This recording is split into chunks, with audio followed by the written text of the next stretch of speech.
Vinesh Phogat petition పై suspense continue అవుతోంది. ఆమె petition పై నిన్నే తీర్పు వస్తుందని అందరూ అనుకున్నారు. కానీ పారిస్ స్పోర్ట్స్ కోర్టు తీర్పు ఇవాళటికి వాయిదా వేసింది.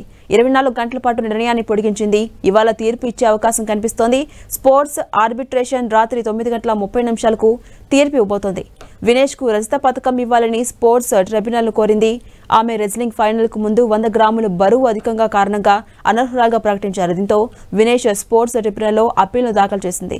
50 కేజీల మహిళల ఫ్రీస్టైల్ రెజ్లింగ్ లో ఫైనల్ కు చేరినందుకు కంబైన్డ్ సిల్వర్ మెడల్ ఇవ్వాలంటూ వినేష్ పోగొట్ట విజ్ఞప్తి పెట్టింది. దీనిపై విచారణ పూర్తయినప్పటికీ తీర్పు మాత్రం వెలువడలేదు. ఈ తీర్పు కోసం భారతదేశ ప్రజలు ఎంతో ఉత్కంఠగా ఎదురుచూస్తున్నారు.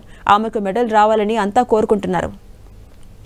ఇక మరోవైపు ఇవాళతో పారిస్ ఒలింపిక్స్ క్రీడలు ముగియబోతున్నాయి. ముగింపు వేడుకల్లో పాల్గొనేందుకు భారత్ తరపున భారత హాకీ జట్టు గోల్ కీపర్ పిఆర్ శ్రీజేష్, కాంస్య పథకాల విజేత షూటర్ మను భాకర్తో కలిసి ఫ్లాగ్ బేరర్ హోదాలో ముందుండి నడపబోతున్నారు.